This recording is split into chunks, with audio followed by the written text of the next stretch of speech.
Assalamualaikum warahmatullahi wabarakatuh. Perkenalkan, nama saya Cicilia Anissa, MPM 2574104, Program Studi Agribisnis Peternakan, kelas 2C. Di sini saya akan menjelaskan tentang struktur dan kaidah karya ilmiah. Di sini saya akan menjelaskan tentang pengertian dan karakteristik KTI, jenis dan struktur KTI, kaidah penulisan, kaidah kebahasaan, etika penulisan, dan plagiarisme. Pengertian karya tulis ilmiah atau KTI. Karya tulis ilmiah adalah tulisan yang membahas sesuatu masalah berdasarkan penyelidikan, pengamatan, dan pengumpulan data yang berkaitan dengan masalah tersebut. KTI disusun secara sistematis, objektif, logis, dan berbasis data atau rujukan yang terpercaya dengan tujuan menyampaikan temuan atau analisis yang dapat diuji kebenarannya. Karakteristik utama KTI: sistematis, objektif, dan verifikatif. Karakteristik karya tulis ilmiah: objektif, bebas opini subjektif, dan tidak berdasar fakta, dan hasil analisis disampaikan berdasarkan data yang valid tanpa memihak. Sistematis, memiliki struktur buku dan alur yang jelas, mulai dari pendahuluan, metode, pembahasan, dan hingga kesimpulan.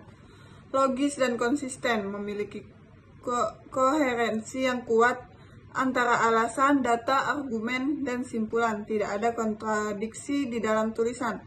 Reflektif, metode, prosedur, dan analisis yang digunakan dapat diulang oleh peneliti lain dengan hasil yang konsisten. Bahasa baku dan impersonal, menggunakan PUEB, bahasa lugas, denotatif, serta kata ganti peneliti, penulis, alih-alih saya, kita. Sitasi akurat dan etis, mencantumkan semua sumber rujukan dengan jelas untuk menghindari plagiarisme dan menghargai karya orang lain. Jenis karya ilmiah: yang pertama ada tugas akhir, tujuan proyek terapan berbasis PKL, magang, berfokus pada penyelesaian masalah nyata di industri. Yang kedua ada skripsi, tujuannya kajian lebih mendalam dengan landasan teori kuat untuk memberikan kontribusi analisis. Yang ketiga ada PUM, tujuannya karya ilmiah resmi yang membahas permasalahan spesifik di bidang tertentu secara terfokus. Struktur tugas akhir: bagian awal, halaman, judul, luar dalam, halaman pengesahan, pernyataan bebas plagiasi, ringkasan, daftar riwayat hidup, halaman persembahan, moto, kata pengantar, daftar isi, daftar tabel, daftar gambar, dan daftar lampiran. Bagian isi: bab 1 pendahuluan, 1.1 latar belakang, 1.2 tujuan, bab 2 gambaran umum perusahaan, bab 3 metode pelaksanaan, 3.1 tempat dan waktu pelaksanaan, 3.2 rencana pelaksanaan, bab 4 hasil dan pembahasan, bab 5 kesimpulan dan saran, 5.1 kesimpulan, 5.2 saran.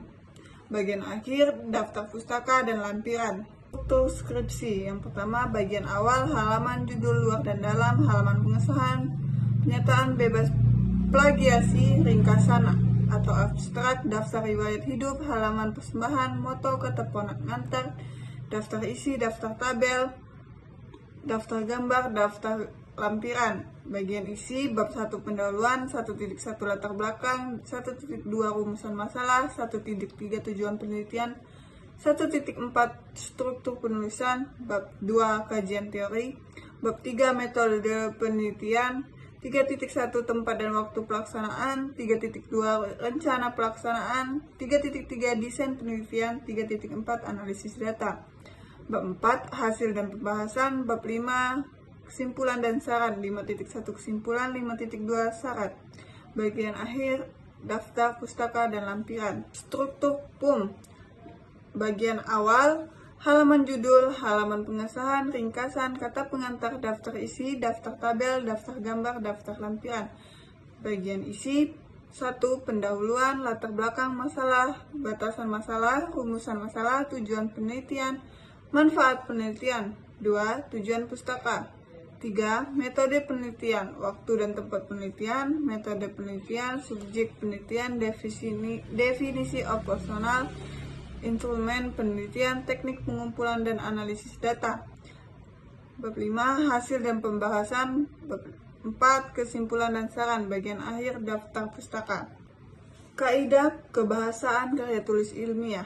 Impersonal, menghindari kata ganti orang pertama, kedua, saya, kita, gunakan sudut pandang orang ketiga. Pasif seperti peneliti atau penulis. Kalimat efektif, struktur kalimat ringkas, jelas, dan tidak bertele-tele. Gagasan disampaikan secara langsung tanpa pemborosan kata yang tidak perlu. Denotatif, menggunakan makna kata yang lugas atau makna sebenarnya, menghindari kata kiasan, majas, atau ungkapan yang multifasir. Kata buku sesuai KBBI. Pilihan kosakata dan kata tata bahasa harus sesuai dengan standar buku yang ditetapkan dalam Pedoman Umum Ejaan Bahasa Indonesia (PUEBI). Sekian dari saya akhiri. Wassalamualaikum warahmatullahi wabarakatuh.